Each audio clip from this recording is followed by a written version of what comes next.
আল্লাহর নামে নির্দিষ্ট সময় নির্দিষ্ট পশু জবাই করার নাম কুরবানি। যদি পশু জবাই না করে এই মূল্য গরিবদেরকে দিয়ে দিলে কুরবানি আদায় হবে না। কারণ আল্লাহ তাআলা বলেন, বিসমিল্লাহির রহমানির রহিম, কুল ইন্না সলাতি ওয়া নুসুকি ওয়া মাহইয়ায়া ওয়া মামাতি লিল্লাহি রাব্বিল আলামিন। হে রাসূল, আপনি বলুন, আমার নামাজ, আমার কুরবানি, আমার জীবন মরণ সবকিছু সৃষ্টি জগতের প্রতিপালক আল্লাহর জন্য।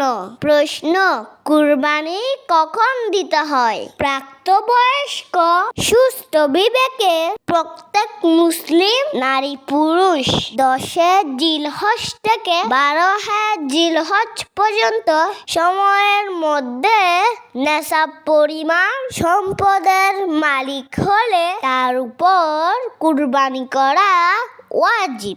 সবার প্রশ্ন, কত টাকা থাকলে কুরবানি দিতে হয়? কুরবানির নেশাব পরিমাণ হলো স্বর্ণ 7.5 ভরি, রূপার ক্ষেত্রে 52.5 তোলা, টাকা পয়সা অন্যান্য বস্তুর ক্ষেত্রে নিসাব হলো এর মূল্য 52.5 তোলা রূপার সমান হতে হবে। তাহলে তার উপর কুরবানি করা ওয়াজিব। বর্তমান সময়ে গুরুত্বপূর্ণ বিষয়টি শেয়ার করে সবাইকে জানার সুযোগ করে দিন।